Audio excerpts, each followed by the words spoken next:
Comprendre le repos en Christ.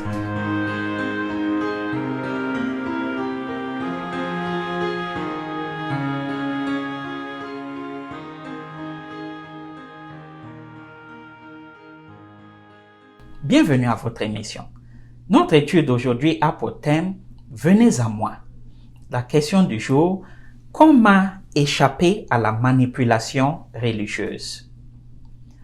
Nombreux sont ceux qui cherchent vraiment Dieu de manière sincère, mais demeurent dans l'esclavage de la manipulation religieuse.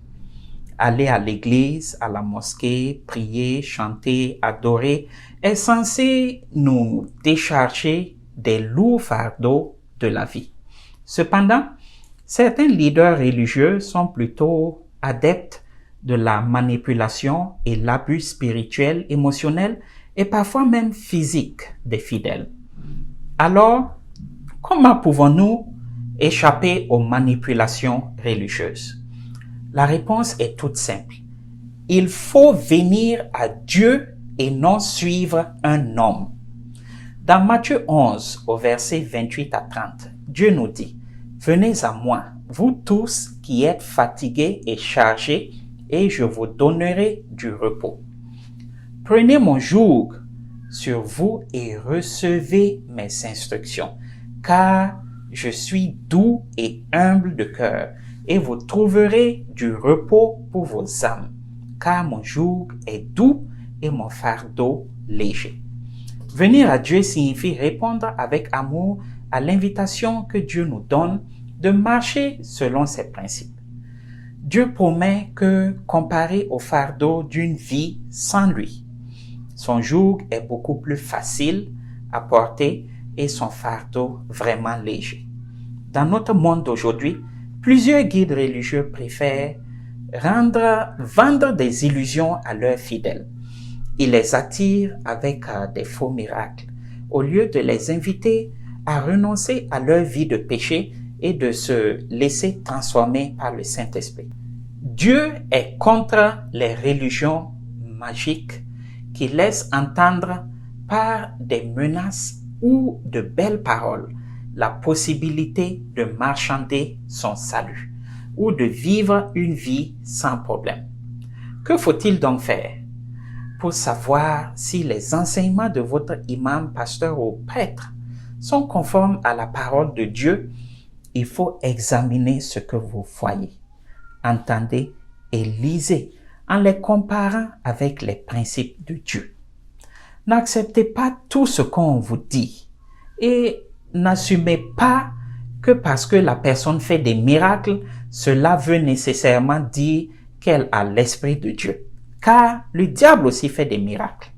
Soyez plutôt comme les gens de Bérée dans Actes 17, verset 11, qui reçurent la parole avec beaucoup d'empressement et ils examinaient chaque jour les Écritures pour voir si ce qu'on leur disait était exact.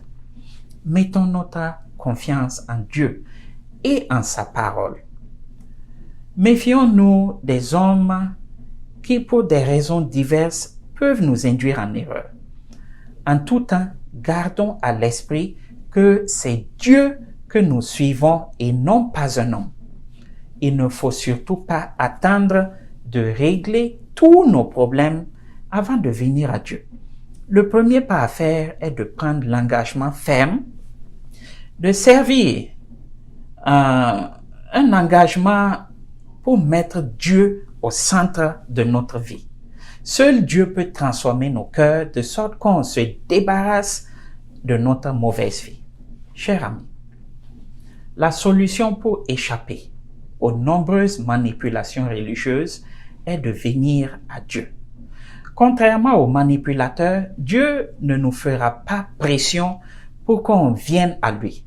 Il nous invite gracieusement et nous convainc par son Saint-Esprit. Mais venir demeure notre choix.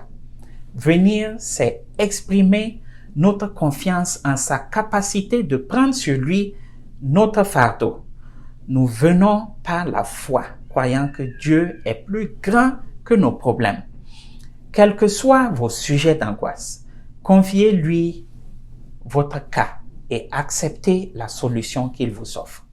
Plus les sentiments de votre faiblesse est grand, plus grand sera la force qu'il vous communiquera.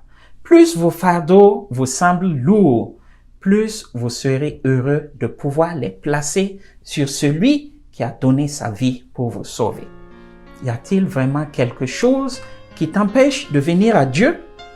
Prie avec moi si tu désires venir à Dieu tel que tu es, avec tous tes défauts, tes tourments, tes sentiments de culpabilité, et si tu désires avoir l'assurance qu'il t'acceptera à bras ouverts.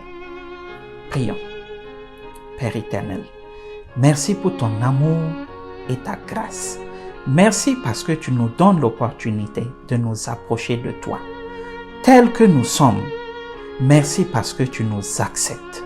Merci Père éternel, parce que par la suite tu nous transformes afin que nous puissions te servir d'un cœur humble et sincère et que ta grâce soit toujours avec nous chaque jour de notre vie. Nous t'avons prié au nom de Jésus-Christ. Amen.